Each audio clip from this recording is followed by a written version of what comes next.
Are we ready for this?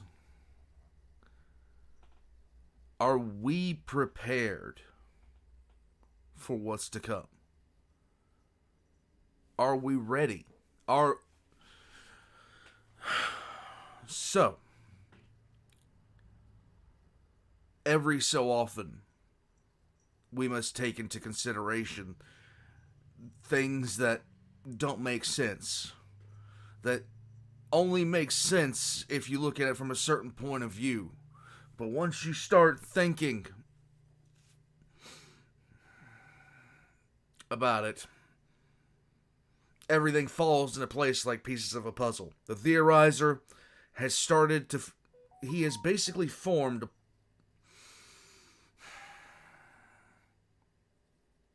the basics of a pie. And we're adding the ingredients slowly. I'm trying to reach out to Theorizer to help him see something that he might not have had the knowledge of, but I do, based off my many years of study of 40K. And that is, this theory might be incomplete.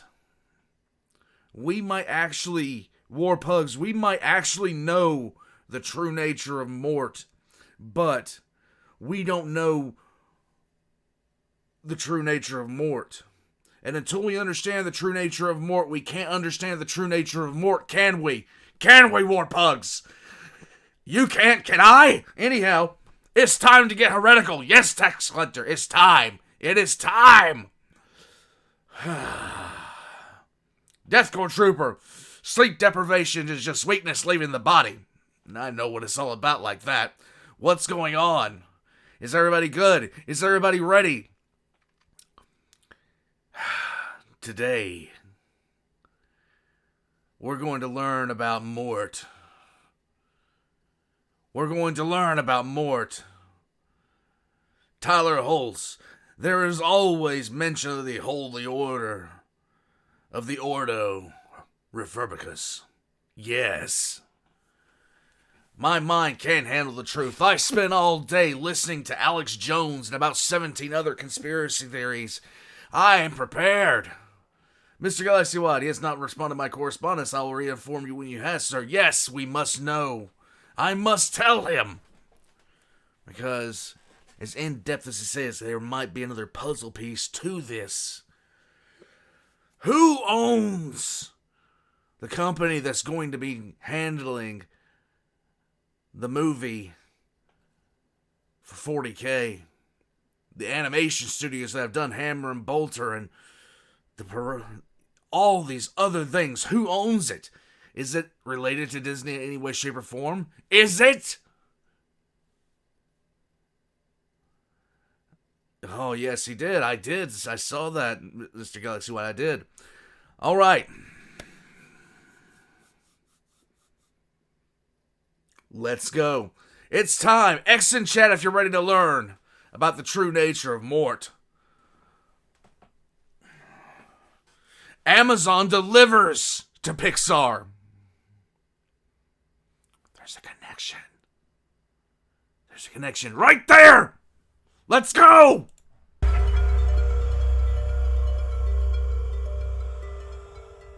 Out of the entirety of this film, I'm particularly interested in the... Somehow I feel a kinship with this one. For some reason I don't understand, I feel a kinship with this one. I'm not quite sure why. Maybe it's the eyebrows. Maybe it's the eyebrows, I'm just saying. The parts we are not given much information about. This is obviously Megamind's childhood. We are given very little information about his home planet or what caused its destruction. We see a black hole is responsible, though there's always the chance something shadier went on. Is it becoming clear to you? Do you hear the voices too?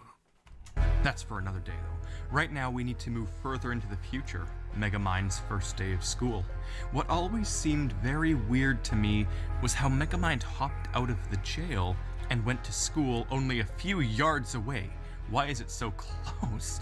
Was this for comedic effect? Was it an exaggeration? A false memory of his life? No, it can't be that, because a couple scenes later we see it yet again at a different angle. It's like that in more than one scene. This school is right next to a maximum security prison. What kind of horrendous planner approved this?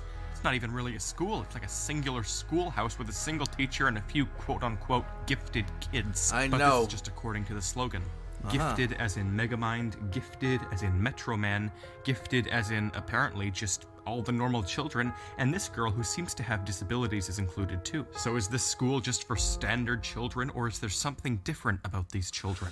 It could just be a fun slogan, but then there's the frightening fact that right next door, there's a penitentiary housing the quote-unquote criminally gifted. From the cradle to the grave, we're here. There's a factory, there's a school, and a prison. Where's the graveyard?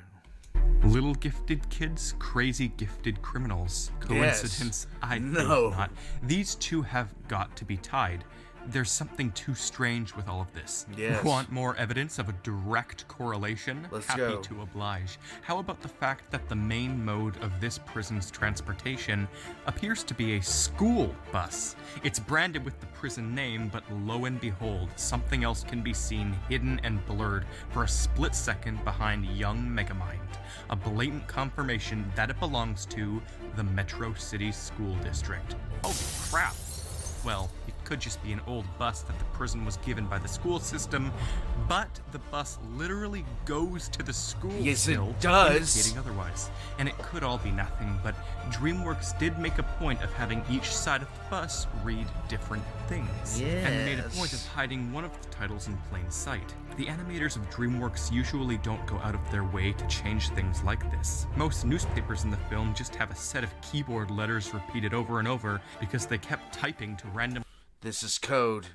fill the text slot. So for this to be of significance to them, it indicates they mean something more. Why would a children's school bus have bars on the windows? Why wouldn't the prison just paint over the words that say school district? Well, as I said, maybe the two truly are tied. If all of this wasn't proof enough that something shady was never explained, then simply observe the schoolroom intensely.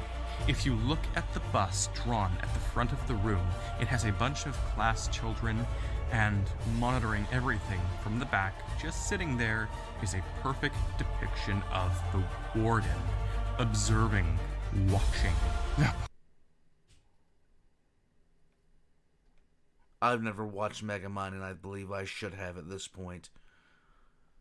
I should have watched it for research purposes. Upon finding all of this, I had a single thought. Holy wow, these two are connected, obviously. Look at that. There's some reason that they keep a children's elementary school right next to a prison. They teach children who are gifted, hence why they sent Megamind and Metroman there, but why? It seems to be a school of gifted children, intelligent, physically adept. Each of them has something, clearly including the girl they tried to single out. But why build the gifted school next to a prison for gifted villains? Government testing? Precaution in case things get out of hand with the kids that are too smart? Maybe. There's nothing really special about the teacher, and the so-called gifted kids sing Itsy Bitsy Spider instead of doing anything actually important. There's something strange going on here, and I think I'm on to something. Tell me. I have minimal evidence for what I'm about to say, but I'd like to propose it. Metroman's adoptive parents, according to a close zoom I made on their presence, are named Bobby and Sally, and they are unbelievably rich individuals. Okay. Look at their mansion and the amount of gear they gave their son to let him flourish. Their son is an alien. Their son is not an alien, he's a Habsburg. Look at that chin! Look at the chin! He's a Habsburg! One who, like it or not, would be quite alienated from everybody else. They don't treat him as a human. Everybody, even his own parents, treat him as a superior being, whether they love him or even fear him, but more on that in a sec. Even when Metroman quits at the end of the movie, he says he's gotten tired of it all. He feels alienated and bored, so he degrades himself into a bad singer to be like everybody else. Common sense tells us he'd feel this way about himself, and he even does show it. So in order to make him feel at home or to fit in, his parents could have done many things. Well, they can't exactly make him more normal, but they can make everybody else seem a bit more equal to him. Sort of like a staged method of therapy, such as a youth group or a school for so-called gifted kids, to make him feel like he's fitting in. No children there are visibly gifted or worthy of going to a school with such a title. They're just normal kids. If his parents and the government did have a school constructed for their future savior's benefit, then it completely explains why he had such authority to do whatever he wanted with the school. Rip it out of the ground, move it out far towards a beach, use it as a hideout for years after its disestablishment, throw around the teacher, etc., etc. And it only leaves the question, why would they build it next to the prison of criminally gifted convicts? Dude, there is no good answer for this. There is no good answer for this. There is nothing that makes any kind of sense. No right answer for this. Well, it could be to monitor Metroman's ego, but more likely, Megamind. The only one who could possibly contrast Metroman. Okay. Both are aliens spared from a supermassive black hole with some form of an immense gift, who received polarizing lives. It's the perfect making for a hero. As this movie's moral states, a superhero can't exist unless there's a supervillain. They tortured Megamind relentlessly in school for no reason other than to torment him. Right. The school builds Metroman's ego uncontrollably, and they only stop bugging Megamind once he's officially made his decision to become a villain, like the grand plan would have tried to achieve.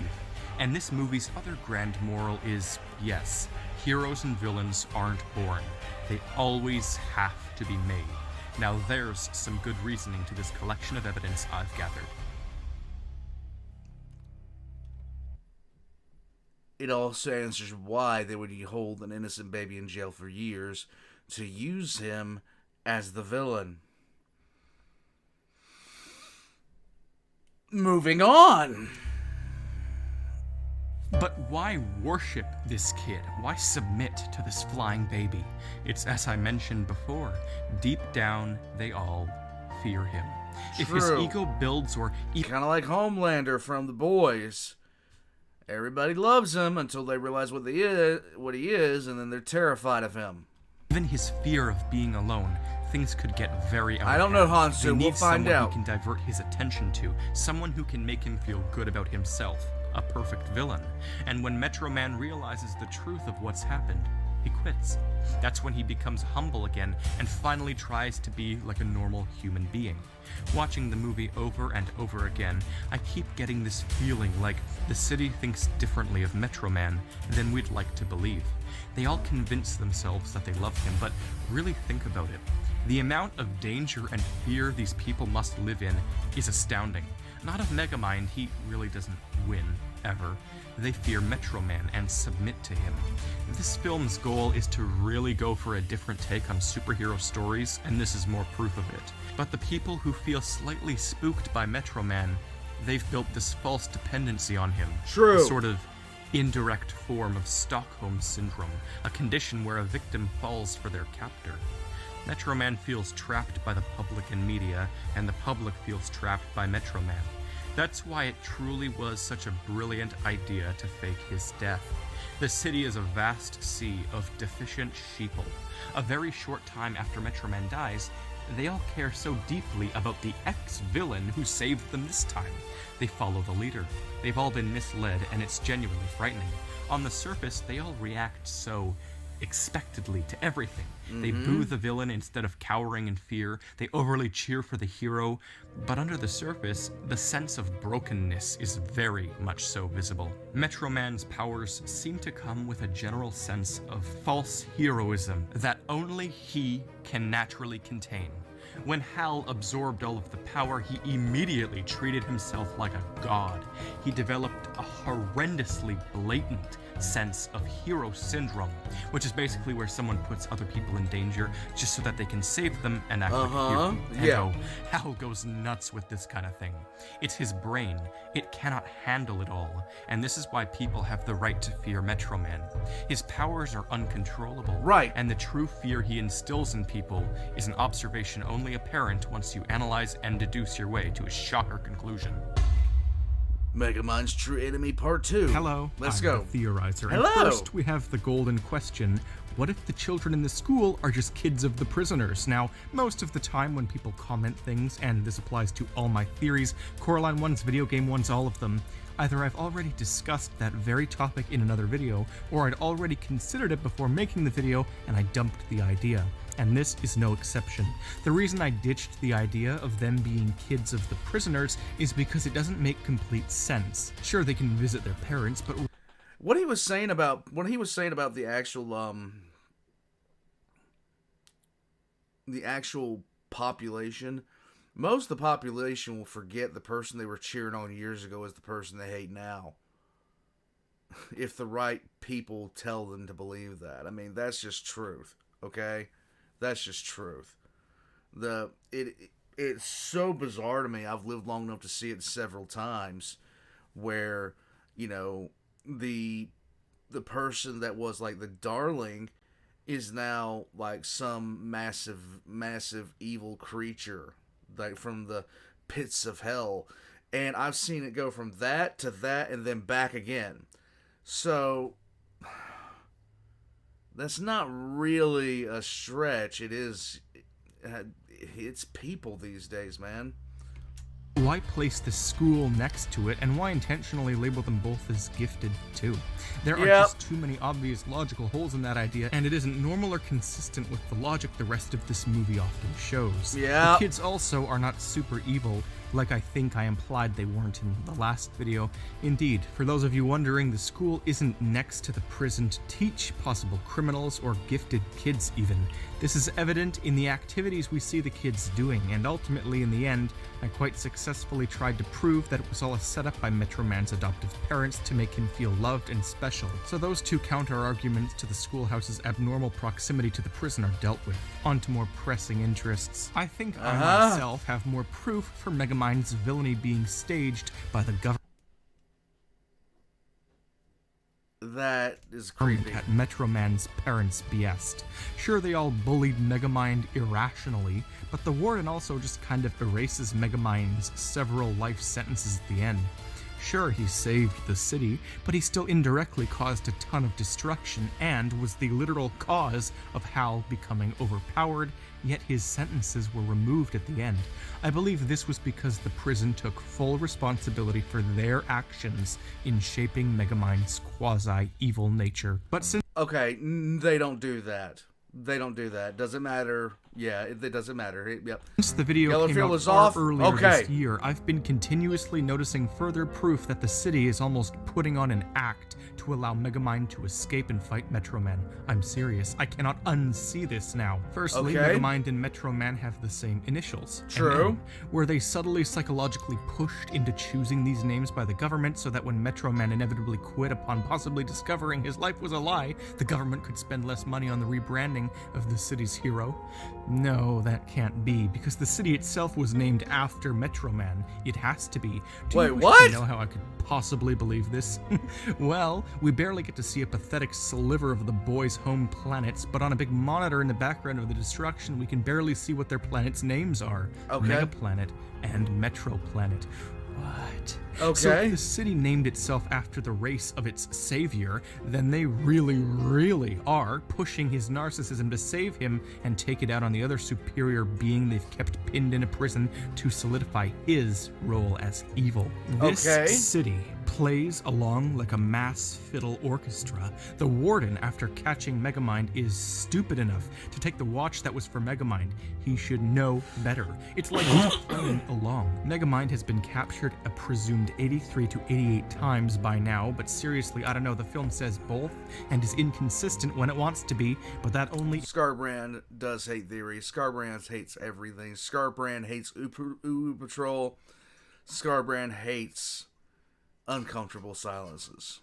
indicates that when it is consistent, it means they want us to see it.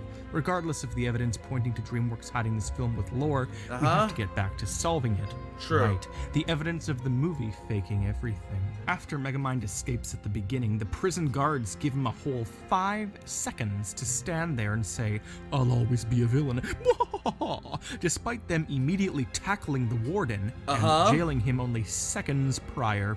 Even in his speech to the city, he says, "Who'd I be without you?" Interesting. Does he know they created his current psychology? He clearly loves to play along. Even more horrifying, what if everyone, Megamind, Metroman, Roxanne, Richie, everyone knows it's an act? What if this movie is all fake? And yes, I know this is meta supreme, but in this movie, everyone is putting on a show. It makes sense up until, like, the end, sort of. Maybe Megamind is behind the whole plan of the government, but doesn't even know it. Well, that's all impossible. But then we get things like this. Roxanne is knocked out unconscious in the car when Minion kidnaps her. When Megamind then proceeds to throw a ton of scary weapons at her, she says, "Ah, yes, your alligators. I was thinking about it on the way over." Excuse me, woman, but you were completely unconscious and had no idea you'd been kidnapped, you psychic journalist. So how could she think about it if she had no idea she was even coming? Well, either this is her or Dreamworks being inconsistent. So either it's proof that she's faking it, and by extension everyone, or it's proof that Dreamworks is once again being selective with what they deem is important for the quasi-internet detectives to see. Because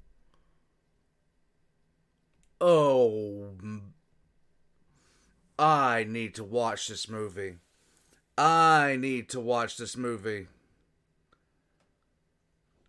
have got to watch this movie. Are you guys having an argument? Why are you guys having the argument?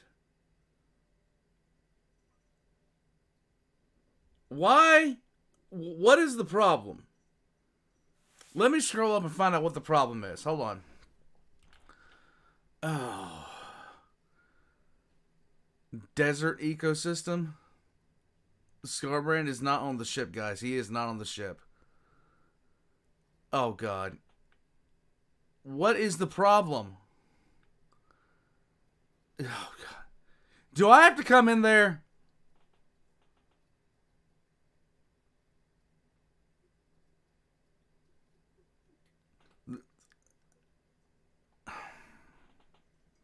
This is what happens. Any time I will turn this ship around. Then they have just one scene later, phenomenal attention to detail. You can see Metroman walk behind. I swear to God, they both have Habsburg chins. Look at that. They both have Habsburg chins. Both of them. Behind Megamind. Yes, when it's revealed later in the film that Metroman used super speed to go for a walk, he appeared behind Megamind, and here you can see a glimpse of him for a split second on the cameras. But, stupid Dreamworks, it's when Megamind is saying something different. Metroman appeared when Megamind was screaming, "Fire!" not when he was paused. It's not even the same moment. So they have this weird half attention to detail that makes it increasingly difficult to differentiate which things they intend to be inconsistent. Understood, They go so far as to show this one special brainbot move up from the crowd and go in front of Metroman just so that they could prove there was a direct way in which Megamind was seeing Metroman via camera. And this is very consistent. They didn't have to do this. Then you see a scene where the warden is still imprisoned and watching the TV in Megamind's cell. Wouldn't the other cops have let him out by now? And then Megamind, Megamind, he runs into the mayoral office and pretends not to know what windows are. You idiot. You had a schoolhouse full of them. You have a car with them in it. You even discuss them later. Are you faking? Is it an act? Well, duh, it's a movie, but I mean inside the movie's plot, is it an act? And then we get brilliant consistency, like the ice cubes he trapped the garbage in being rehydrated after it rains. Megamind also says various words, weirdly, that he doesn't mess up later. This movie shares so much lore in the form of subtlety. And then, at the end, Megamind sums up what he calls his day, saying he killed Metroman, lost Roxanne, etc. Even later, Bernard says he had a terrible day. You mean to tell me that despite the fact that it changed at daytime so many times throughout the movie, it was still one day? No. An act? Lol. Now I'll have some idiotic haters telling me that I'm critiquing the movie for stupid things. I am not critiquing. I am differentiating deductions. I don't want to have another stupid dumb ways to die video misunderstanding of blunt people with no comprehension of what I'm doing. We see dumb ways to die? Dumb ways to die.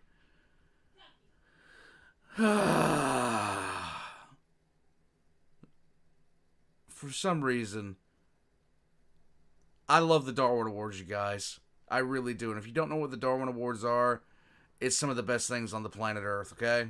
See more inconsistency when Titan says to Roxanne, I know everything about you. I didn't know what kind of flowers you liked, so I got all of them. And it isn't played off as a joke at all. Titan literally says that he knows all about her, and then he says he doesn't know what flowers she likes. Like what? And when Megamind fights Hal, half the buildings in the city are abandoned. It's all a facade. There's nothing in them. It's like fake infrastructure is in place for battles to occur and damage to be apparently seen. And we see that whenever someone uses the watch, their eye color stays the same. Megamind has these intentionally huge green eyes, and they consume Bernard whenever he pretends to be him. Roxanne didn't notice this or his similar voice. Or maybe she did, and she pretended to love him all that time, so he'd clean up the park and return the paintings until her final kiss, where she'd intentionally pushed the buttons on his watch and used her news reporter acting skills to pretend to be shocked at this so-called revelation. Oh my god. Roxanne, you skank. She paused after he talked about being picked on in school. She stayed to get reporter intel, but then we see another inconsistency.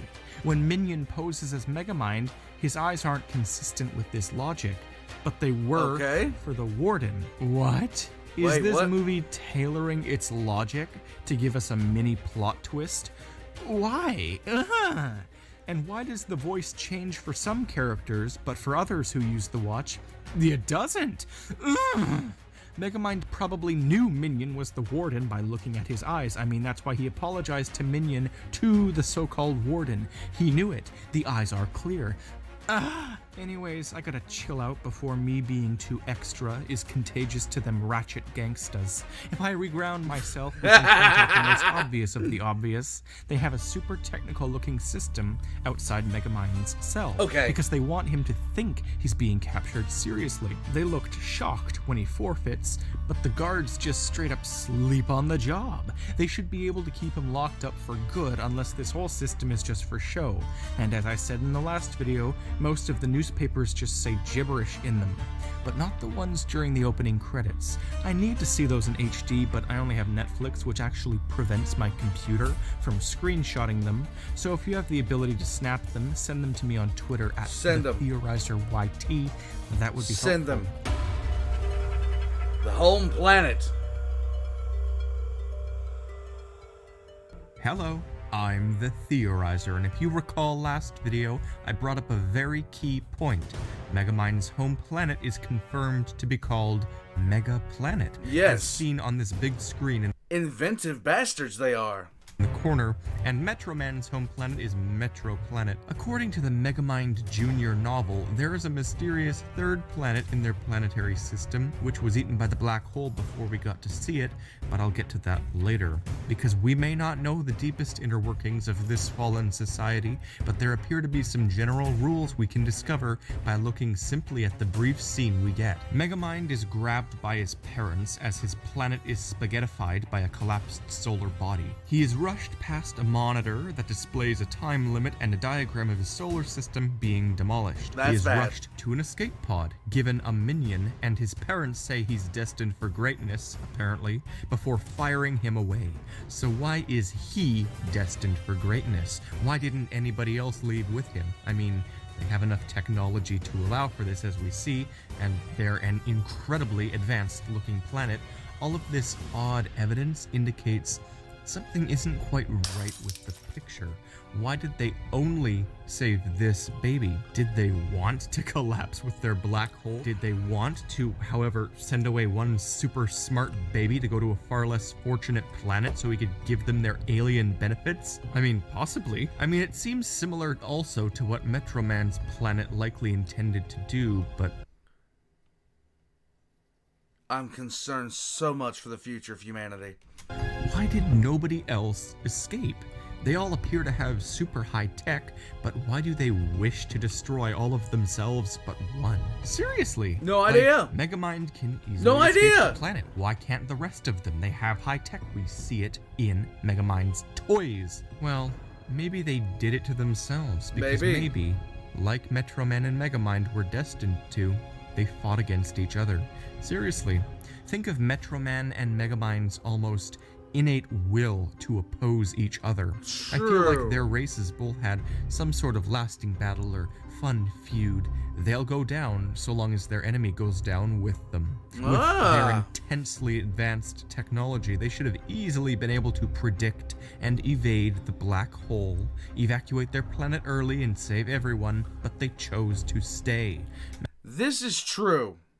This always has frustrated me about Superman's origin story. It really always has. How do you go from a galaxy-spanning empire just winding up back on your home planet? Nothing else happens. Yeah, peak technology tree, the baby cannon. Yep, 40K. There you go, Troy. Appreciate it, bud.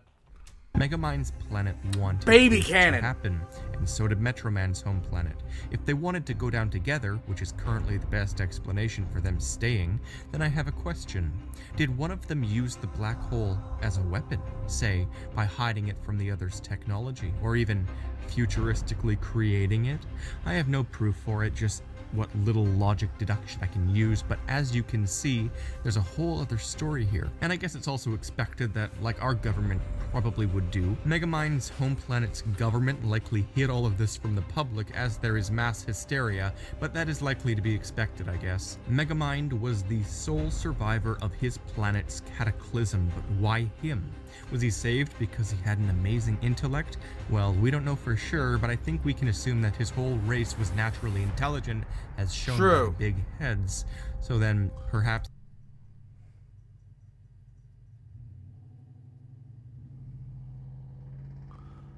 Inquisitorial represented, what are you doing? X and chat to nuke the Inquisition. X and chat to nuke the Inquisition. He was special in another way. Well, how? The only thing that comes to mind is that he was from some sort of special program on their planet, or from a family or a group of elite certain people. Perhaps a royal family on their planet, or some other thing that entitled him to be the only survivor by supposed request of the government who knew of the impending planetary demolition. But survival from the black hole, that's not all his royalties entitled him to. Are we just going to overlook the fact that his parents gave him a damn fish and called it his minion? What entitles him to have a minion? What kind of baby is worthy of a legitimate servant? Certainly no ordinary member of this alien race. Megamind's special. Maybe they birthed him 8 days before the black hole on purpose. They planned ahead and, along with their enemy planet, sent away their greatest legacies while killing themselves. Some sort of ridiculous genocidal dramatic flair between their epic battling. The Cherub Gun Sisters of Battle Florida edition? Yep, that works. Now, I That would works. say that That works, Megamind's Troy, thank planet you. was the evil one in the pair, but they seemed fairly nice from the 15 seconds or so we got to see them. It's Metroman who was inherently narcissistic. It makes sense. Megamind's parents said that he was destined for greatness, so the opposite side of the coin would be infamy. Not that this is an important point or anything, but yeah, their dominant physical abilities likely would have garnered the same reaction I theorized Metro City had on Metroman, but the planet would have it from the rest of their galactic quadrant. And so, all of this comes down to one being. Only one person has the true knowledge of all these societies. Megamind and Metroman hadn't been fully exposed yet to their worlds before their annihilations. The rest of both races were obliterated, all but one. Minion. Minion is the only thing that has experience with these societies. Megamind's parents say that Minion will take care of Megamind. So clearly Minion is experienced with their world when Megamind is a baby. And I'm beginning to see. Tax collector, thank you. Ben the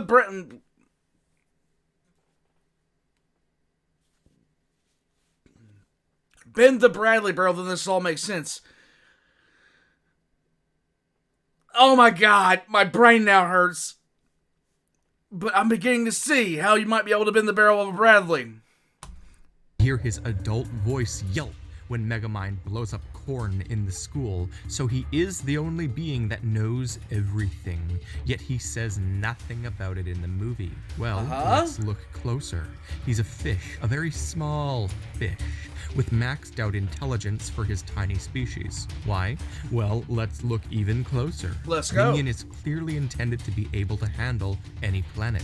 H2O is one of the most commonly adaptable materials, if this movie has shown us anything, as both Metroplanet and Megaplanet clearly had an incredibly similar atmosphere to Earth, since Metroman and Megamind both show no negative effects when inhaling our air. True. So they gave Megamind a minion that could adapt to water so he could fit on any planet Megamind went to as well.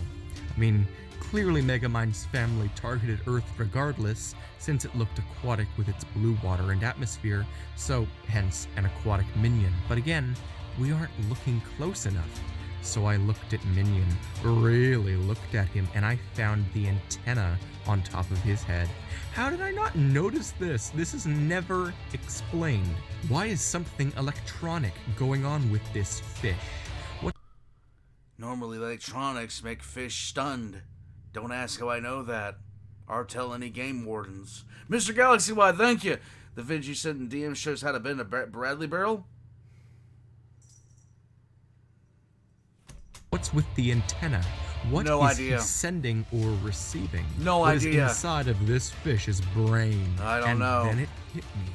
This thing, this tiny, small, little animal, most likely the main species from that aforementioned third planet, was the only way to fit another person into the escape pod. They needed a small animal who could fit into the pod with baby Megamind, because clearly the parents could not. It was also likely a part of the genocidal agreement between the two planets who sent off their prodigies to not send off anyone else with them. I believe this thing was the ultimate workaround. I believe that Megamind's race snuck another one of their own into the pod in the form of this fish. This thing has the transplanted brain of Megamind's brother. Oh, but stupid Theorizer, what proof do you have that it's his brother? Well, sarcastic, hypothetical viewer who sounds identically to me, it might not be his brother. It could be, and likely is, an actual minion or butler of the family. It doesn't matter which acquaintance of Megamind's family it is, but it's an experienced, related member of Megamind's race inside of this damn fish. Megamind's family likely struck a deal with this mysterious third planet in which the fishies got to save one member of their species at the cost of that fish's mind being taken away and replaced with what we know as Minion. And it is an antenna. Clearly it's what Megamind used to allow Minion to tune into his big gorilla suit and control it perfectly. Megamind's family snuck a fish into the escape pod whose mind had secretly been electronically reconnected to a servant of Megamind's government. This let them save one member of that third planet's race while simultaneously breaking their prodigy agreement with Metroman's planet to better benefit Megamind in stopping the true villain in the duo of races they've spared from the black hole. Metroman, another genius baby prince from a dominant and narcissistic race of humanoid supers, is the true villain in the duo, as proven near unequivocally in my January logical induction of this movie's Metro City hive mind. Case rested. Case is rested. Megamind also calls Minion a dim-witted creation of science, meaning Minion was scientifically altered, thus further priding on the mega-planet's futuristic tech. But he's made of organic matter, meaning he was likely born then changed. What do you think, War Crime Cat? Tell me, what do you think? Is this beginning to make any sense to you? Is this beginning to make sense to you? Just trying to understand. I'm just trying to understand, War Crime Cat. You understand? What does this have to do with Mort? Can you answer this question? I'm not sure. I'm not sure. Guys, this is Lotara. She is one of the War Crime Cats. Yes, this is Lotara. If you guys haven't seen her, she's been a little bit shy, but she's feeling a little bit better after time. We don't know yet. She's very, very cuddly, as you guys can tell. This is one of them, and she is very, very nice. Yes. Yes, it is Kitty. You need the leg for emotional support? I have a cat for emotional support. Okay? She's reading the chat. I don't know if like my chat is right over here. She's reading it. She's like legitimately staring at it, giving it the stare. Yes. God bless Our Lady of the Geneva Suggestion. Here she is. Yeah, she's very nice. She's really clingy early in the mornings though. Like when I try to come in here, sit down and work, she's constantly trying to climb my lap. It's like hilarious. I'm not going to call her Erebus. I'm not going to call her Erebus. All right, time to get down. Okay? Here we go. All right. I just like animals, Hansu. I'm a big fan of animals. War Pugs, let us continue. Oh, and her and Volcana get along famously. Go figure. Go absolutely figure, okay?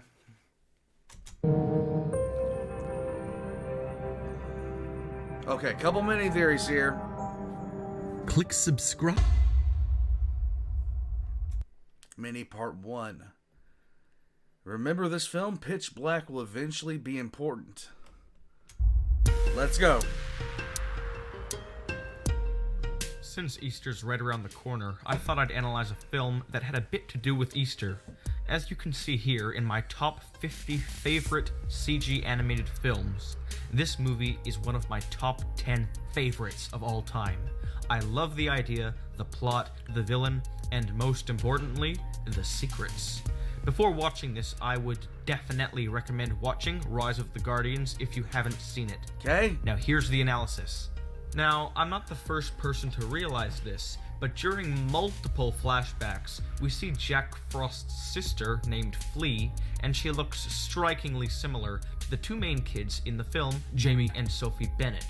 When the director, Peter Ramsey, was questioned in... I thought that was it, the cockapoo, but I do not believe so.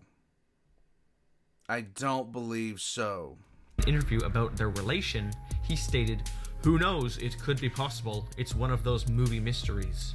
So, if anything, these kids would be the descendants of Jack Frost's sister. So, as usual, I'm going to genetically, analytically, and deeply study the inner workings of this movie to see if the director was legit or just messing around. Step 1, genetics. Let's go. The most common visually hereditary traits are eye color, handedness, earlobe style, hair color, and freckles. Since brown hair and brown eyes are the darkest of all colors, they are dominant throughout the generations. So if Flea has brown eyes and brown hair, so should her descendants. Looky here, Jamie's mom and Jamie both share those traits. And not only the trait colors, but the exact shade of brown eyes and hair as Flea. Sophie Bennett is either adopted or has an extremely unlikely and rare trait, possibly from her dad, who we don't meet, as she has bright blonde hair and green eyes, which are completely recessive genes. As far as the freckles go, Jamie has some, and so does Flea. Now time for the handedness. Are they right or are they left? Dreamworks intentionally makes certain characters left and right-handed in most of their films, and they stay consistent throughout. After watching several clips of Jamie, I successfully concluded that he was in fact right-handed, the dominant trait. And although there are very few scenes with Flea, the only one that has her use her hand is the one where Jack drowns. This is the only time she signifies any favorability towards one hand or the other. And guess what? It was her right hand she instinctively reaches out with. No coincidence, it is proof. Yes! Finally, her earlobes. Jamie's are attached, the rare trait, so Flea must have attached for this aspect to follow through. Does she? Evidence. It's extremely difficult to see, as her hair is always in the way, but if Jack's earlobes too are attached, then this family follows the rare earlobe trait, meaning it's likely hers are attached as well. It is! So it's now official that the genes 100% match up. Step 2, further plot analysis. We're there. Jack Frost has a significant bond with Jamie, one that can't be beaten, kind of similarly to the one he had with his sister? And the same town is used throughout the entirety of the movie, and this shows consistency throughout the generations. Other than these bits of evidence, though, I haven't found much more, but what I've already got is plenty. Jack Frost is the 300-year-old ancestor of Jamie Bennett, and they bond so well as Jack's memory of Flea lives on in Jamie. When dealing with the evidence, I noticed more. I'm going to look into the history between the moon and the boogeyman and try to deduce an answer to that, and also what the moon represents. The relationship between Jack and Pitch Black is extremely mysterious, and I feel very eager to get into it later. However, until next time, I'm the Theorizer. Some Kung Fu Panda symbolism? What I'll be doing today is altering my first Kung Fu Panda theory. In this theory, I discussed how certain things in the movies weren't very logical, and I explained how they could be. I am trying to keep up with this.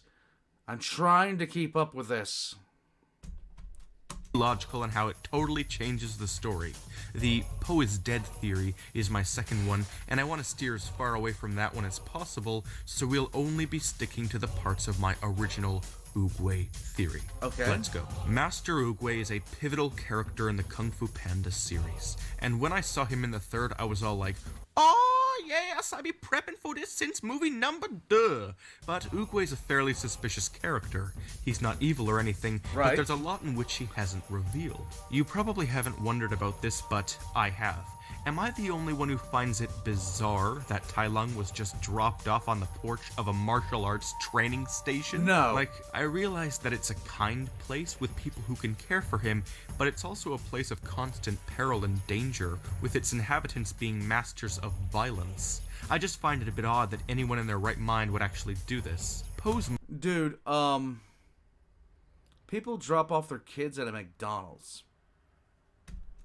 Mother abandoned him in a radish box, but that was because she was about to be murdered by a feathered freak. But let's come back to this in a minute. We know that Oogway's lifelong goal for Shifu was to help him achieve inner peace. And how does Oogway go about doing this? He uses Poe. If you haven't noticed, Poe is ultimately the route to Shifu's inner peace. A student who can be taken under his wing, or his gigantic Dumbo ears. And Poe's actions lead Shifu to finally mastering inner peace, putting his frets about Tai Lung to rest when his own student finishes the job. But what is the relevance of any of this? Well, prepare to have your whole perception of Master Oogway change. My theory is that Tai Lung was a failed attempt. Oogway always knew who the Dragon Warrior would turn out to be. Poe. So why even bother with Tai Lung? Inner peace. A baby snow leopard at the front door of a martial arts training academy. Old Oogway pushing his student to his potential. Oogway put the baby at the door. Sounds a bit far-fetched, let me explain a little more. Go for right it. There, right when Shifu opens the door, it's been put there. And this is exactly the kind of thing Oogway would do. A child. Raising a child is a route to inner peace. Becoming a parent.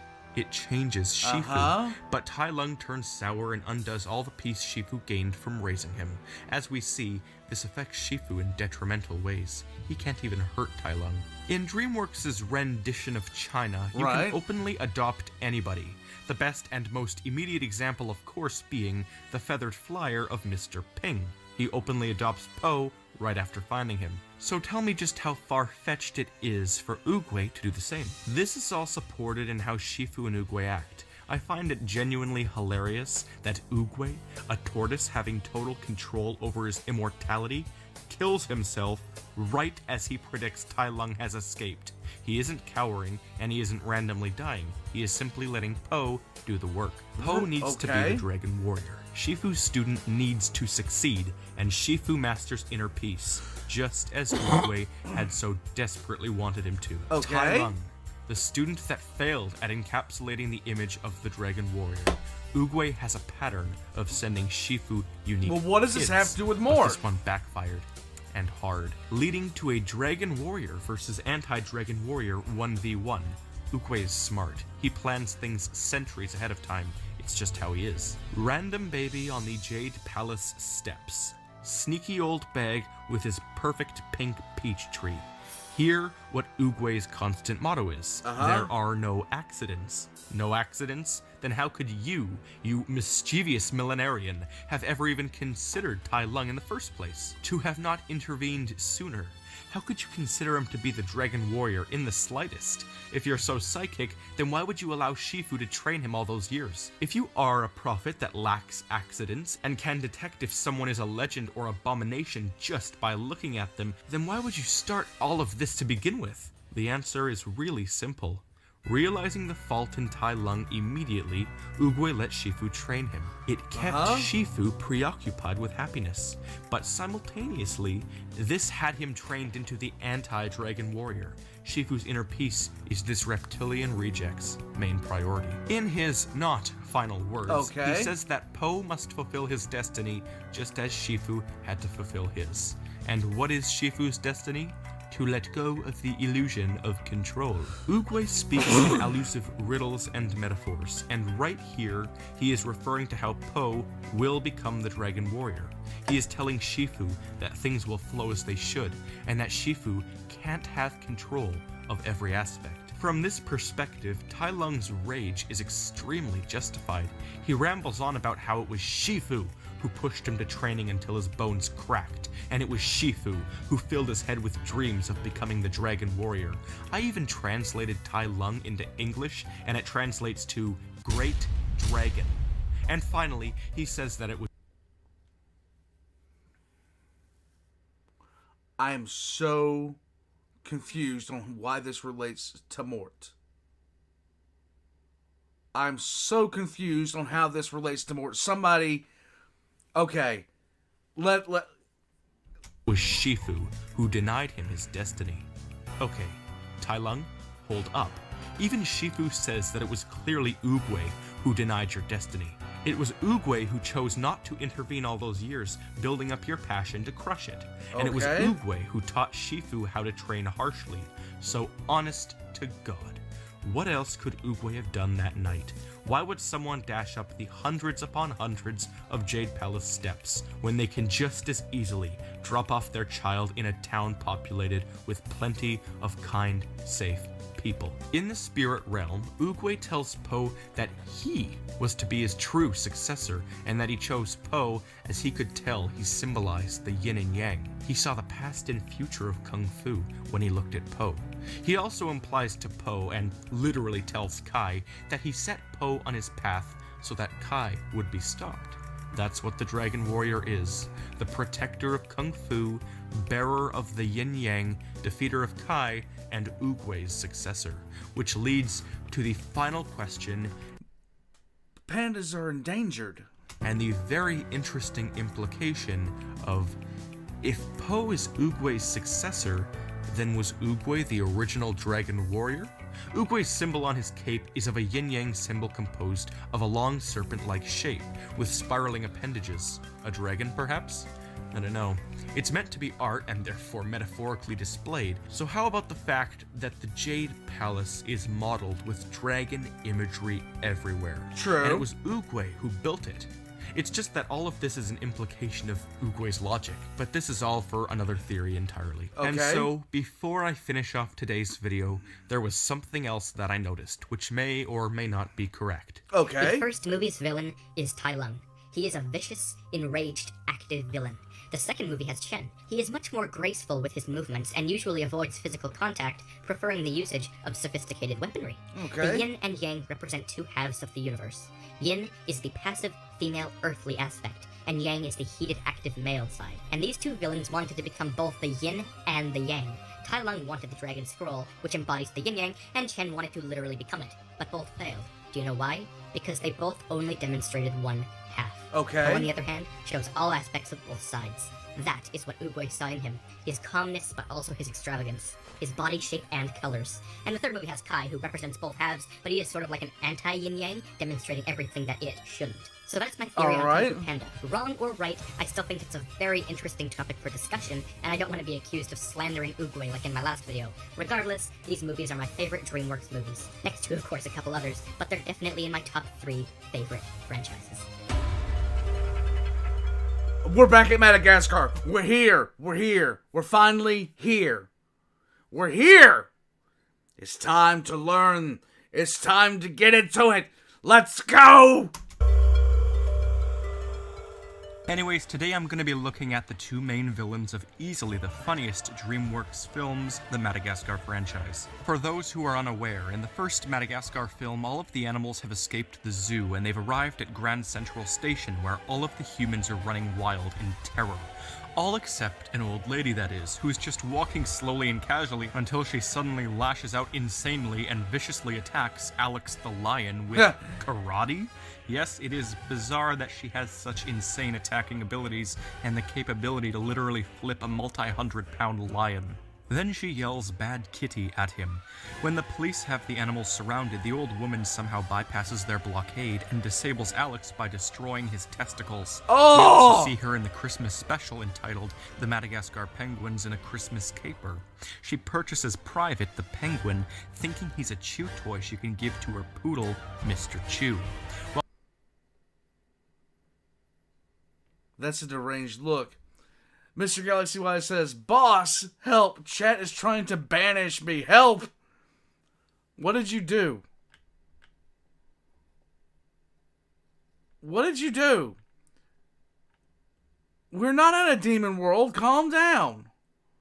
We are not at a demon world. You are fine. You are fine. Leave it alone. You're okay, Mr. Galaxy Y. It's okay. Let's get back into it. Come on. While she sits watching the game, her dog fights the penguins behind her, and when she realizes what's happened, she blames the dog for her trashed apartment. It's not until Madagascar escaped to Africa that we see her again, and this time, not as a cameo. She's the main villain. She's on an African tour, and she encounters Alex again.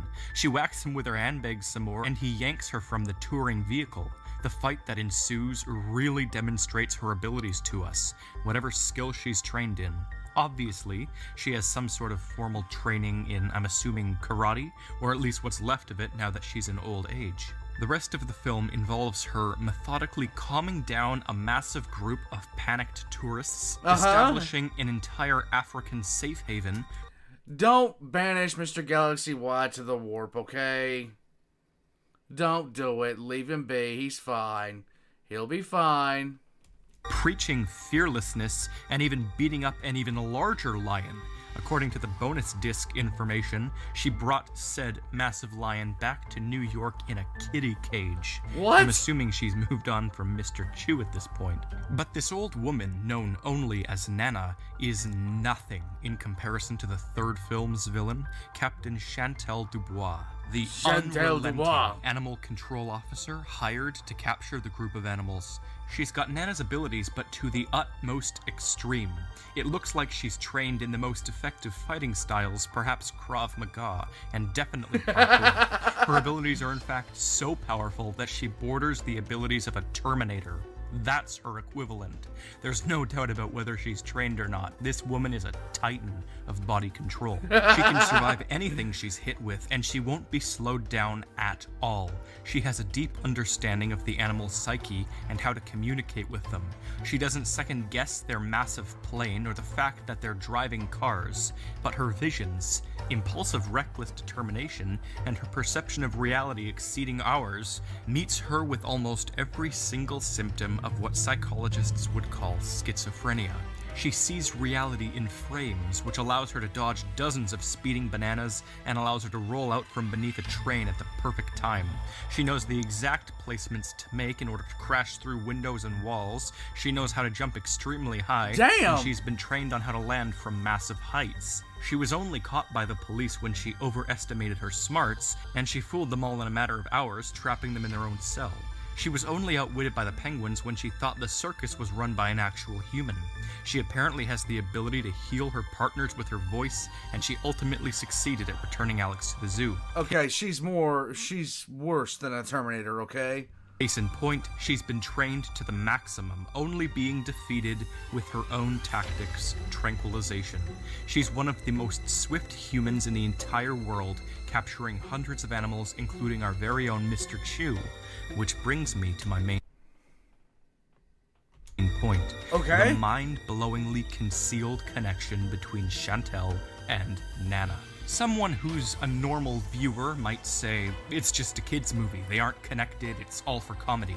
I would refer them to one of my many other videos on Dreamworks films to convince them otherwise. Someone who's a smart viewer, one that likes to think outside the box and theorize, might say that there's a chance of them being biologically related. You just need to look for the evidence, such as the rare trait of blue eyes they share, or other little genetic similarities. But someone who's an intelligent viewer, someone who considers all possibilities of critical thought, might say that the relationship goes far deeper than that. And it definitely does. First off, Captain Dubois is obviously schizophrenic. Right. She sees hallucinations of animal musk, she has clear delusions of being an unstoppable goddess of animal entrapment, she has rapidly changing moods when she's in her mode, although she has a great lack of emotion overall. She's very apathetic and has no care about the repercussions of her actions. She's all around quite unstable. But could this simply have been a result of her training? Maybe. We'll get back to that in a minute. Nana is Russian, as indicated by her accent and big fluffy hat I've seen on other stereotypical Russians. Okay. Dubois is very obviously French, as they establish many times. So a biological relationship is very unlikely. Not impossible, mind you, but still very unlikely. There's the chance that they could have been trained together, though. Nana has clearly got less abilities than Dubois, but that's just because of her very old age. They have the same methods of attack, except Nana's elderliness reduces her to simple flipping, kicking, and punching. True. In Madagascar 2, the tour guide approaches Nana after she's been brutally attacked, and she's totally fine. He tells her she's one tough cookie. Nana promptly says, "Brownies, Troop 416, Yonkers." Brownies are a subdivision of Girl Scouts for those unaware. So she was a Girl Scout when she was younger, about age 7 to 10 if she was a brownie. And Girl Scouts are a worldwide thing, so it could have... An international association of brownie assassins? It all becomes clear now while they're following me. Been in Russia, though it's very improbable based on the context. Besides, she says Yonkers, and Yonkers is a city in New York State. It's very close to New York City. But here's where we encounter a problem with the plot. And on this channel, plot holes don't exist. Whenever I find one, I exploit it because they're great canonical evidence for a theory. The plot hole is this. Nana, while fluent in English, has a very thick Russian accent and indicates to the viewer that she's lived there for quite some time. If she moved to New York when she was 7 to join Girl Scouts, then there's a good chance that her accent would have easily morphed into an American one as she finished growing up. There's not a 100% chance that it would have, but it's very probable. So is she lying then about being a Girl Scout? What purpose would that serve? Well, there's definitely more. Notice how she responds to the man very quickly when he simply says, cookie. You are one tough cookie. Fruit 416, Yonkers. A word not even being used in the context of an actual cookie, like Girl Scouts sell, but rather just, you're one tough cookie. She immediately jumps to telling this lie. It's almost like she wasn't responding to the word cookie, but rather to him saying, you're tough. It's a psychology thing. For people to have prepared statements and to give too much detail when they're lying, to respond fast and prepped. So if she's hiding her karate training by masking it as a part of Girl Scouts, why? What is the purpose? Why conceal her true training? It means it's something confidential and important, not just a karate class, certainly not damn Girl Scouts. It's something deeper. Something that also gives her this ability to live in the woods, construct a miniature civilization, and calm down a massive amount of people. Something that warrants her having multiple secure locks on her apartment door. Something that I'll get back to in just a moment. Damn it! So that was shady and deeply interwoven, but let's move on to someone extremely crucial to bridge the gap between Chantel and Nana. That someone being Mr. Chew, Nana's dog. Yes. As we know from the Christmas Capers special, Mr. Chew is a very old dog. He's lived with Nana since she was quite young. He's old, and appears to be actually rabid. He may live in a New York apartment, but we can see from pictures on Nana's wall that she took him on a previous trip to Africa. Seems to be a regular thing for her. But get this, Africa is a high-risk zone for contracting rabies, and certainly is where he could have gotten it, namely because the last happy picture of him shown during the credits is the Africa one. The following picture is just a silhouette image of him with crazily sharp teeth. Then the pictures end. It's like he just contracted it. He eats random objects that aren't food, he has a viciously open jaw, abnormal aggression, bloodshot eyes indicating a possible fever, chronic excitability, signs of drooling, and a lack of coordination as he jumps around like a maniac. Mr. Chew acts normal around Nana, but when alone or when his silhouette was being created in the presence of a person he did not know, his emotions shift rapidly and he goes crazy, like rabies causes dogs to do. The only problem is that rabies in dogs lasts for 10 days before they die, and that would mean something rather sad. It would mean Nana and Mr. Chew had just gotten back from their annual winter trip to Africa, and she'd had him put down due to the rabies, likely after she assumed he destroyed her apartment. Many people go on trips to hot climates during the winter, so they can escape the cold, especially when they live in a place like New York. We later see her in Madagascar 1, which takes place after the special, and she has a deep hatred for animals such as lions, perhaps because she's depressed that she had to put her canine down. She used to go so far as to buy Mr. Chew stuffed animals of Alex, but now she's depressed that her multi-decade-old poodle has died. In Madagascar 2, she goes on her annual trip again to honor Mr. Chew. And as revealed in the bonus commentary, she picks up Makunga and takes him home in a cage. Well, that was one massive but accurate tangent I just flew on, but it's a great fitting deduction. So how am I using this small fact of rabies in my grander theory? Take a moment to again ask the question, how does Mr. Chew make an appearance on Dubois' wall? Well, the only way this could possibly happen is if Nana hired someone she knew could get the job done. Chantel Dubois. And that is Mr. Chew on her wall. It isn't just a reused dog model of a poodle by Dreamworks, that's his character. To prove this, just look at how most of the other animals on the wall were not modeled for this occasion, and are actually repeated over and over on the wall. And of the couple models that aren't repeated, Mr. Chew is one of them. If you still choose not to believe that, then you can tell by the reddened eyes that it 30 minutes right around. We have 30 minutes for him to explain this. Is Mr. Chew. Okay. These films are very superficial, but when you find any small thread you can tug, it pulls open the entire nether side of these films. Everything we aren't shown. And it all connects. So now we have direct proof that they know each other. It's all here, but how do they know each other?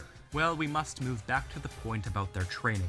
Captain Dubois has a chance of being Russian, though her French last name says otherwise, and she isn't the type to get married, let alone get a new last name. Her accent could have redeveloped over time, but that's all less probable.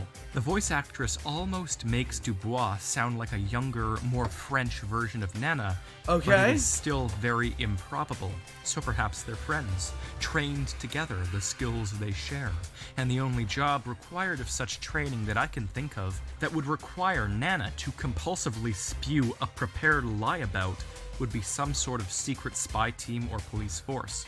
Based off of her age and her locations, Nana matches closest up for, I kid you not, the KGB, a decommissioned Russian spy chilling in New York.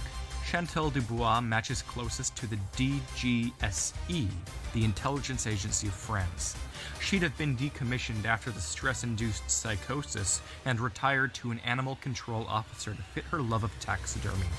However, these two intelligence agencies are decades and countries apart.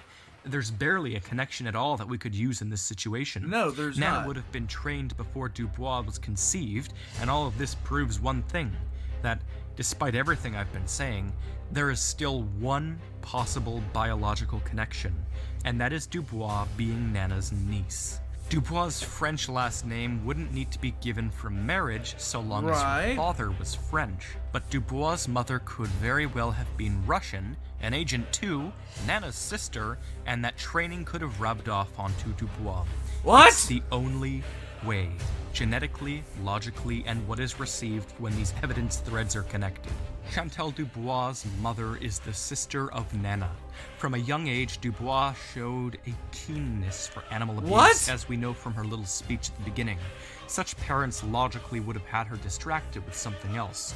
Parkour? Krav Maga? Perhaps Chantal's mother was a KGB spy inside of France, and she married her father when the KGB dissolved. Chantal is French. Chantal is also Russian.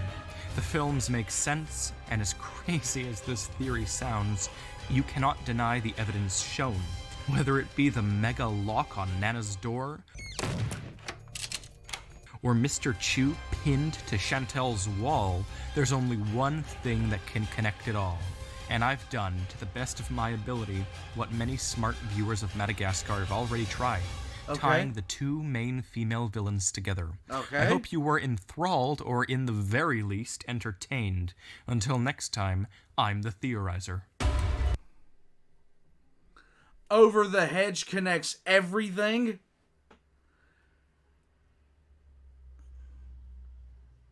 I'm trying to understand, my guys. I'm trying. I'm really trying.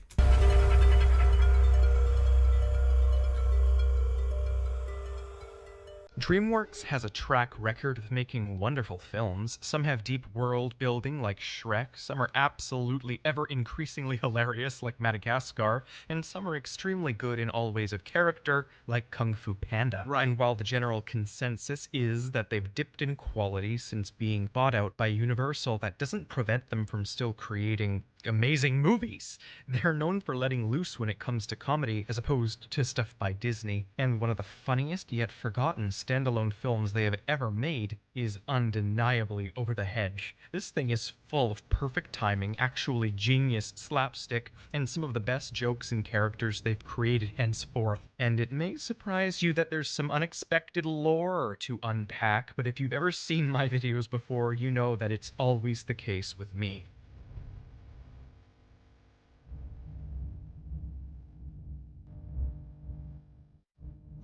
Come on, tell me.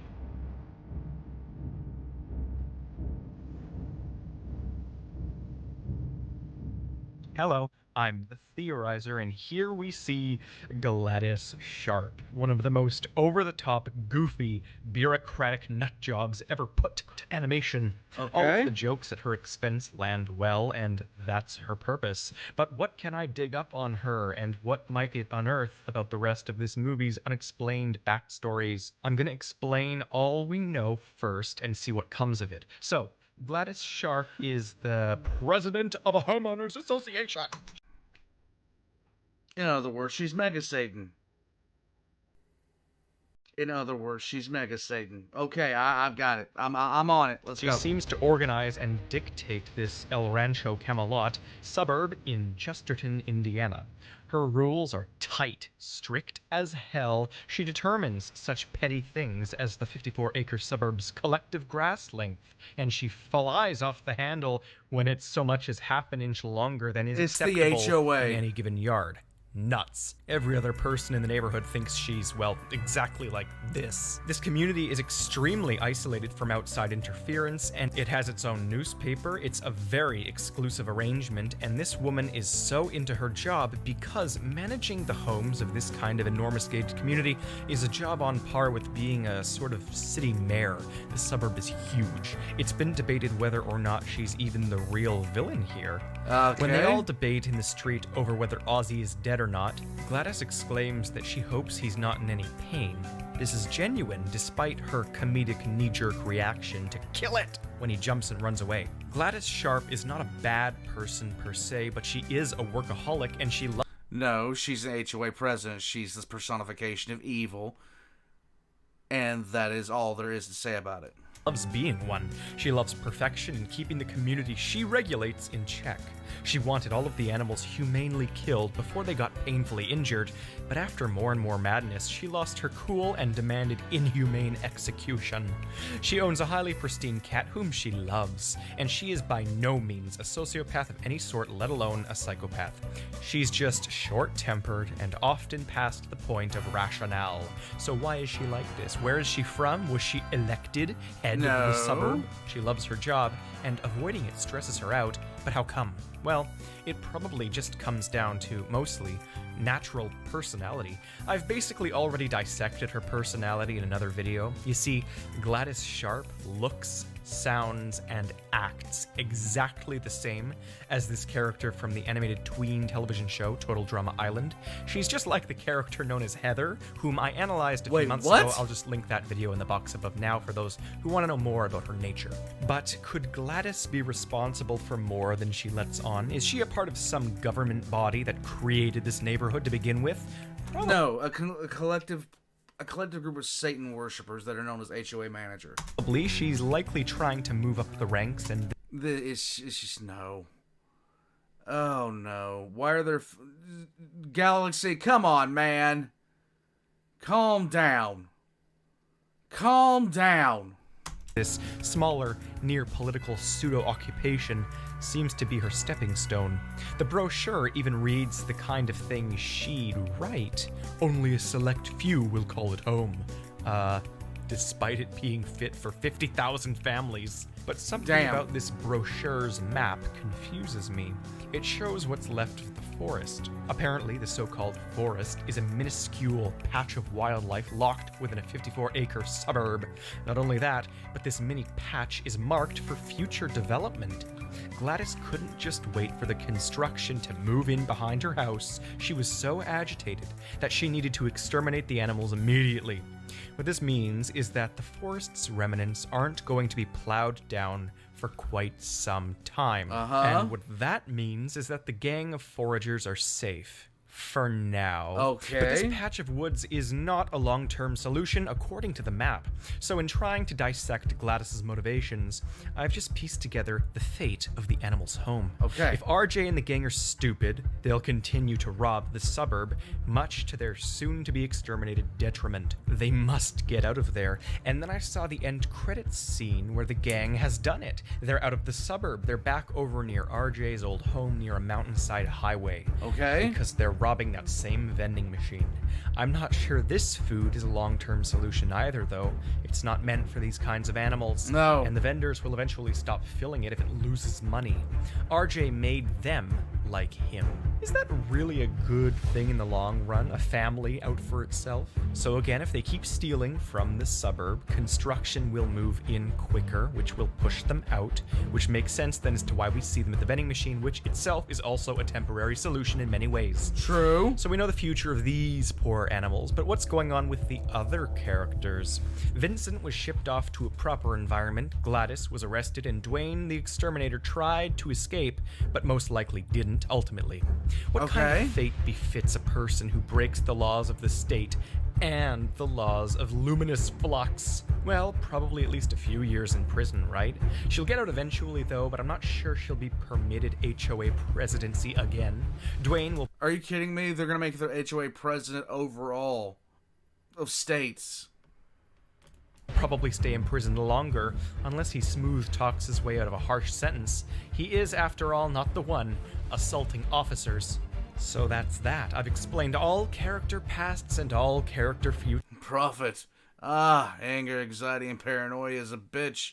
Yes, the Prophet is here, everybody. Thank you, Prophet. Welcome. futures. But the reason Come I'm focusing at the so dawning of heavily the third on all day. these characters, their backstories, and what's to come for them is for one very key reason.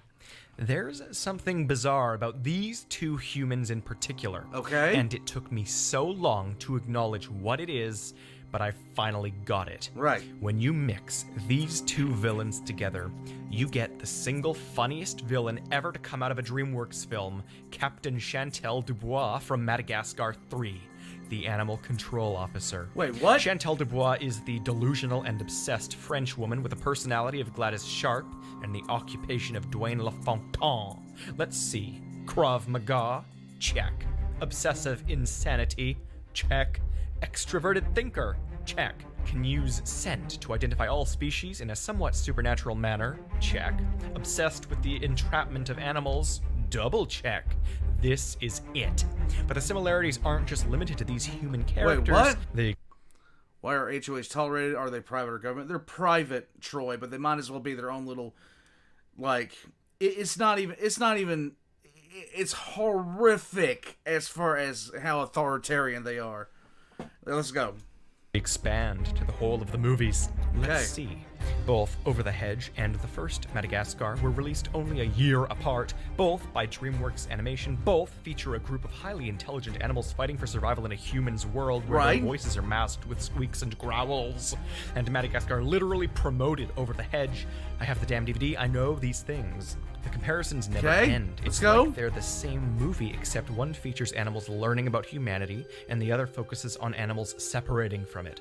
Madagascar 3 feels like it has such a hilarious and optimized villain because it is accumulation incarnate. Okay. Dubois mixes at least Nana, Dwayne, and Gladys. Right. It's my occupation, literally, to identify each animated film company's individual multiverse and discover how each Easter egg and pattern similarity crosses over until they become a shared universe. Okay. It took me 12 videos and 3 years to solve only a third of Pixar's, and upon studying the technicalities of Dubois and Over the Hedge, I have come to one simple realization.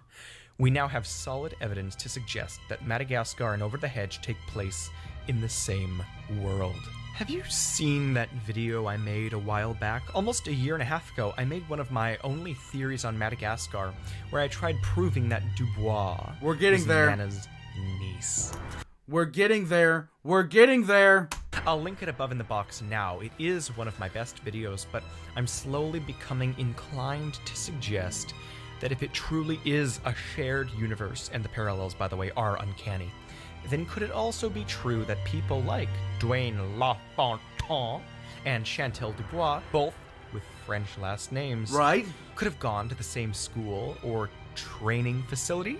Some sort of extremely advanced anti-animal intelligence secret society? It's a leap, of course, but their abilities are spot-on identical, and Uh-huh. their pattern matches swimmingly. They know animals are smart, and they know how to cut them down. This supposedly Texan exterminator is more than meets the eye. The French are breeding exterminator terminators to Get suppress ready. naturalistic IQ in hopes of keeping humanity dominant. Obviously, that's a jump, but the similarities between them are uncanny and desire explanation. It's sounding like a cliche Pixar theory-esque timeline right now, but it's not. This is merely a complex pattern. So, in summary, we've predicted Gladys, Dwayne, and the animals' futures. We've scanned for Gladys and Dwayne's backstories, and using loads of evidential patterns, I've come to the proposal of a shared universe here, with overlapping seen in the educations and surnames of Dwayne and Dubois. Tax Collector, thank you. HOA should be fed to Nurgle. Guys, we're here. It's time to learn.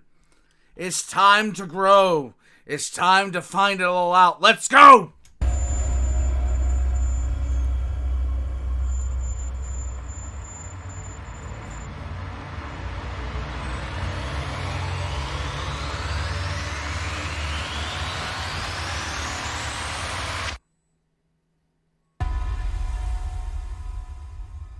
Mort, I despise you. Blame you for this mess you've caused. Now you must endure this roast. It's too late. You've lost. I've meticulously planned on my revenge, which spanned dozens of days. Blood, sweat, and tears were shed.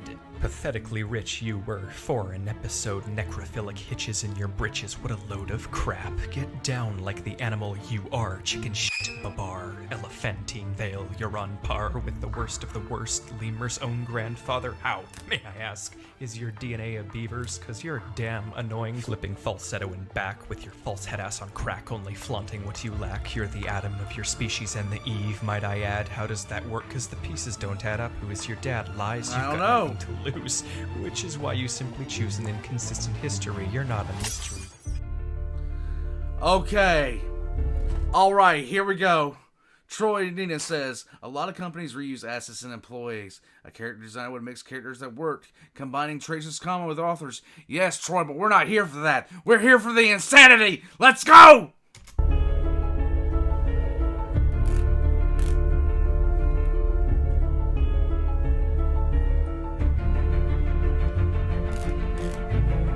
Let's go! We're here! Hello. I'm the Theorizer, and a quick reminder to watch everything in that playlist I linked before this one because we're finally ready to string together a number of Dreamworks films through the usage of insidious cults, animal sapiens, and a Lovecraftian reaper named Mort. Let's start by gathering all of the threads together and then interconnecting them. This will serve as the connection point for everything we've discussed henceforth. I'm not sure how long this will be, but there's a massive number of patterns, and I feel light must be shed on this. So, the 6 Mort videos detail the true nature of Mort from Madagascar and how he is, in short, actually an elder god locked in an eternal stalemate with a pantheon of interdimensional fruits that command the multiverse. Slash is purple. Grapes. Nurgle is green. Unripe bananas. Zinch is blue. Blueberries. Corn is red. Cherries. It's all connected! They constantly invoke suppression mechanisms to keep him in a fractured state. Every time he slips into a higher dimension, they curtail him. Yes, as absurd as it sounds, he's Malal! He is Malal! It was one of the most comprehensive conclusions to be drawn from the 2 hours worth of evidence I had gathered. So, that was Mort. But now we skip back to a more medieval period and briefly establish the timeline of the Shrek films, so we can solve a variety of its characters. First, we spent 4 videos solving the fairy godmother and determined that she's a witch who's out to get revenge on the royal family that wronged her through any means necessary. Let's wrap it all It's up. implied that all of the lower class magical individuals share a similar spite towards the monarchy, and through either Merlin or some other contact of the godmother, a sort of apathetic army was being brainwashed in the schools of far, far away, using many tactics to their advantage, such as comedy and music. An insidious, seemingly innocent methodology. We then wrapped up the Shrek videos with an analysis of the magic the fairy godmother uses and how exactly it affects people, and more importantly, how it affects intelligent animals. So this is where I first came up with the thought that 40K and this might be connected. I did this as a backdoor attempt to dig into the mysteries of the sapient animals in the Dreamworks universe, which, like the magic you'll see, ties in with Mort. We then moved back over to Madagascar and looked into another character who was privy to animal IQ, that being Capitaine Dubois from the 3rd Madagascar movie. We solved her past and threw in her ties to the old woman from the other films while we were at it. Right. We finally left off this saga by seeking answers. Or maybe, just maybe, Nana is perpetual. I'm just saying. In the most important link of animal intelligence by far, over the hedge. We managed to dig into the depths of another character who seems privy to the thoughts of animals, Dwayne LaFontaine, the Verminator. He has an almost identical tracking skill set to Dubois. You might be asking yourself right now, why am I recapping all of this?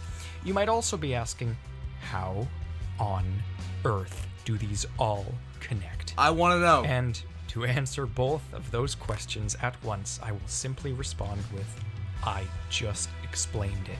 Yes, Mort, the supreme god of animalistic intelligence, is a fast-tracked straight shot to the supernatural core of the Dreamworks universe's magic, animal awareness, and the many tactics that go into suppressing it at the behest of a worshipped pantheon of deities. An international underground network of suppression societies out to stop animals from dominating and stop Mort, or whatever force he initially represented, from rising once again. It's the fucking Eldar and the Necrons! As I said at the very end of the Mort theories, Mort's dream works. Mort is Dreamworks because his dream works because he's the animal intelligence hub and center of everything. Yes, I told you it was a lot to take in, and probably not entirely considered by the filmmakers. But the shocking thing isn't that, it's that the evidence truly is there. So what the hell else am I supposed to do with it? Whether it was intentional or not, it still exists, and the patterns cannot be dismissed in my line of work. Before we interlock the past 16 videos on an even more fundamental scale, though, I want to dig into the other places we find intelligent animals and supernatural events within the Dreamworks universe. Let's go. Again, I believe it all roots back to Mort, because I have yet to discover a more powerful character in the entirety of Dreamworks. Okay. Breathe in, breathe out. Let's go. This is about to go from 0 to 100, and I wouldn't have it any other way. Let's go. Ants shows that ants are smart. Insects are sapient, aware, organized creatures. That was a creepy ass movie. That was creepy as fuck. All the way down to the basest of levels, the Dreamworks universe has a focus on animals getting as smart as humans and becoming their equal. The B-movie is possibly the most crucial film I have ever seen, insofar as it is the first chunk that clicks every thread into my mental map. It details the dangerous precedent, a shocking event, the closest small animals have come to finding equal footing with humans. The crazy part is this: the pattern of humans versus animal intelligence was just something I inferred from Madagascar and Over the Hedge, but like with Katie and Scrat, my theories are melding with reality, and I'm sort of in a state of utter shock because I think it might be completely true. Yes! The linchpin is that every time animals rise up, there's a human just waiting there to stop them with utmost desperation and underhandedness. Okay. This lawyer, he's so desperate, my god. Why is he so obsessed? Give me a truly solid reason, not some mild iffy bullshit. I'm just itching to highlight what someone brought to my attention. Mort in the zoo. I think this is the ultimate thing I felt I was missing in the Penguins of Madagascar video. Okay. It's been staring me down like the Clint Eastwood of evidential treasure troves. How does the zoo know Mort's name? They label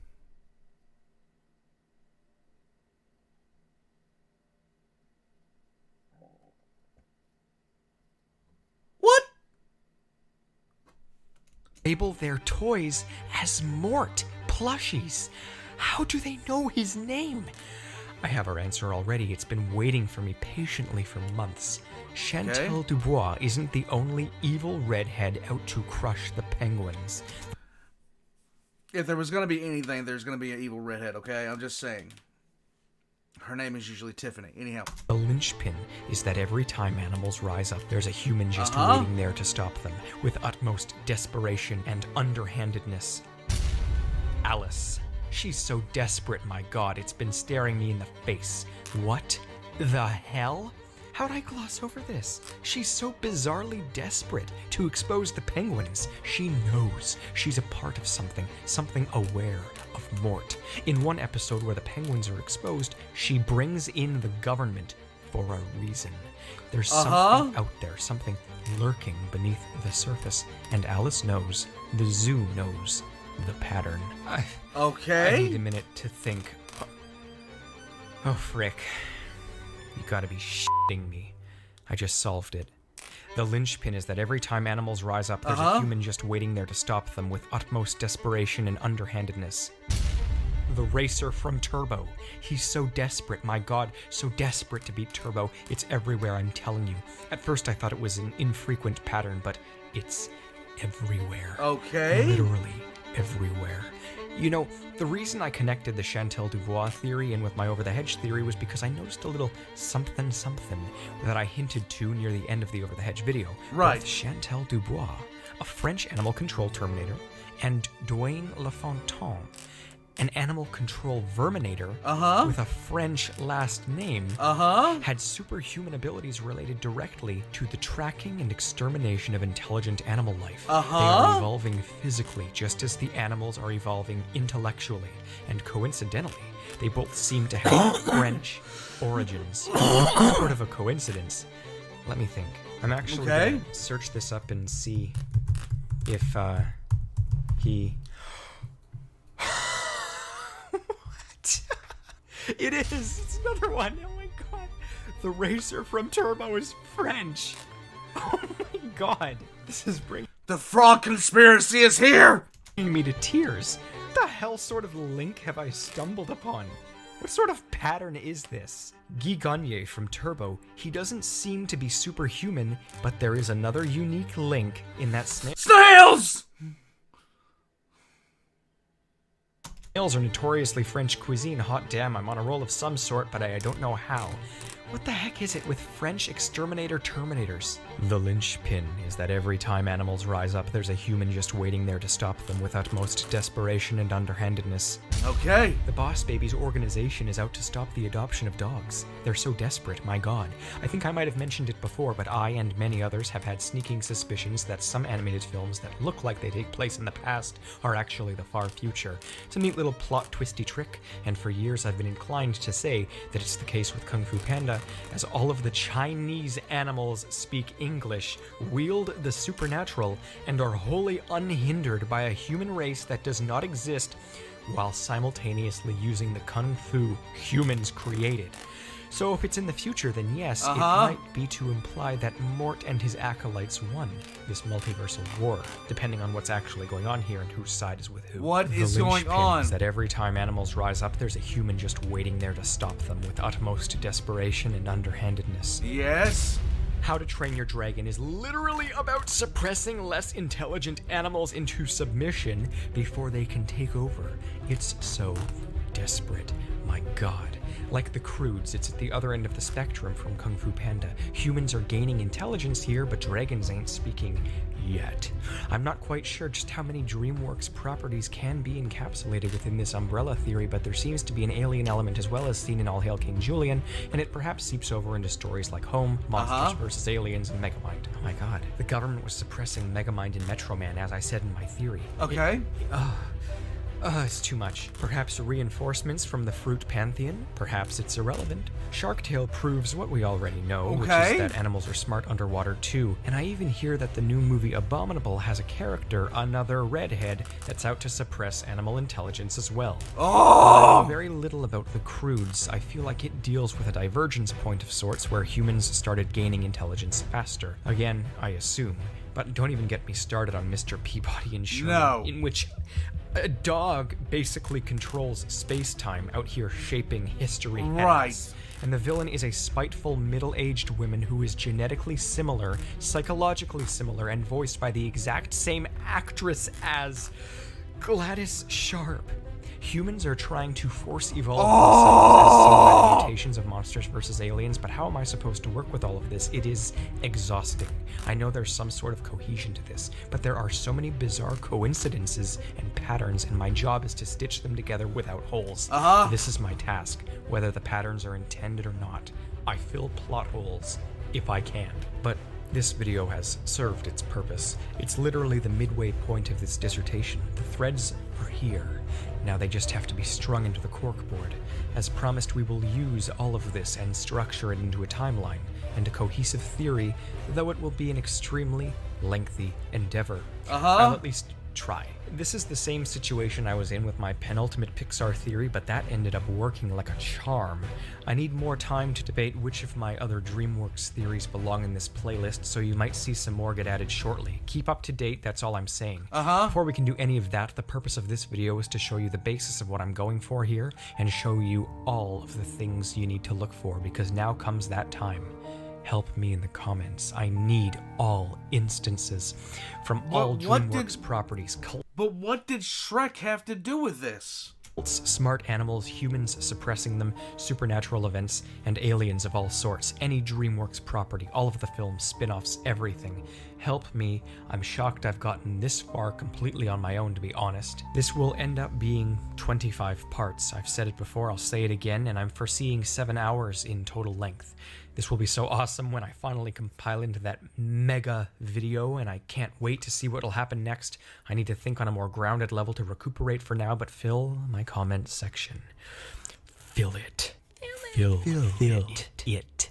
Until then, I'm the Theorizer. You can't win this time, this is where I draw the line. Far as the eye can see, you can't be free of me. The con haunts your dreams, questions bursting from your seams, but anomaly, I scream, answers fled the world a meme, such wow, much cow, dimensional pimp, wimp, unholy flippant bitch. Guess what? You're my niche, I don't guess, I devise, and your rapping I despise, and just to emphasize, I'll likely roast you till you die. You can't get any better, as your character's a mess. What? Rock bottom is the high end of what you call success. If you want a truce, talk to me on Twitter, and I wonder, is your happiness as real as the imaginary number? You wish to be the Theorizer, it's your deepest desire, but you have no creativity, you've lost your anonymity, and your soulless life's unceasing longevity will keep you roasted through your 70s, Mort. I theorize it's what provides your shitty attempts at grasping at straws held in place by threads of laws you've broken with all of your flaws. You've used up all your roast ideas, and fool, guess what? This exposure will bring closure to your life. I'm thankful for that much. I can't wait to win with my skills yet again against this perverse demon-laying mother hen. What can happen to you, Will Murphy's bitch? You only wish to be rich. Here, I'll pitch you the rest of your life. You'll die in the ditch.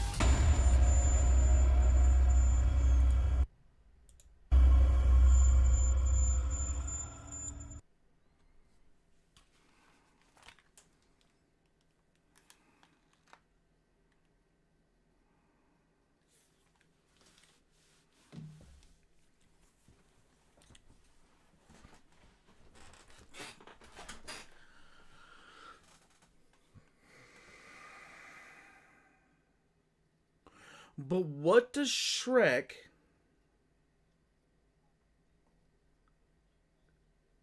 have to do with this? What does it have to do with this? Mr. Galaxy Wise says, boss, this is a Aztec protection ritual. Repeat it. No. No, I won't. I will not say that. You heretic. Thanks, though. The villains in Shrek are trying to suppress the intelligent animals. Beast, fairy, yes. But they're not French. And there's no redheads. Not French, no redheads. What is this going... What is this going to be? He explains the Shrek parts in the next video. I need it. I need this. No, Galaxy, I'm not going to read that. Last time I caught you trying to get me involved in some Tao propaganda. And a whole quarter of part 3 is going to be talking all about Shrek. Okay. Robin Hood and Shrek is French. Fiona was a redhead and Robin Hood was French. Wait, what? I'm not doing it, Galaxy Wide. Ginger Eldar immune to the warp. I still say that Mort is Malal. I still say Mort is Malal, okay? 100% Mort is Malal. There is everything that he has said so far talking about the four fruits. The four fruits. Nurgle, Zinch, Slanesh, and Korn. It is the case, guys. It is the case. Lord Farquaad is French and Rumpelstiltskin is a redhead. Okay, this is true. Farquaad? Okay, I'm beginning to understand now. I'm beginning to understand. Plus the weird body shape that is shared by both Dubois and Farquaad. May have released an attack Satan on chat. Why? He's French for no reason. I'll have to do that. I'll have to do that. Proto-Malal, yes, I do say that. Guys, I'll be scheduling the next part 3 of this. I don't know when. I'll be trying for as soon as possible, but I don't know when. Because I want to understand Mort theory. I want to understand it fully and completely.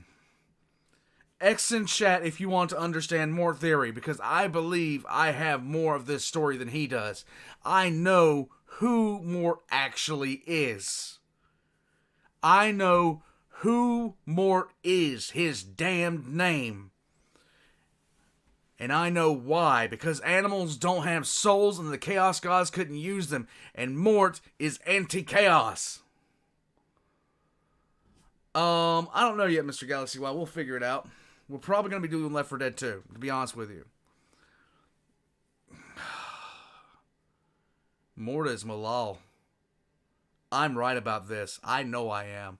He may have fooled everyone else, but I'm a giant-ass nerd, and I know better. Warpugs, I'm going to head out.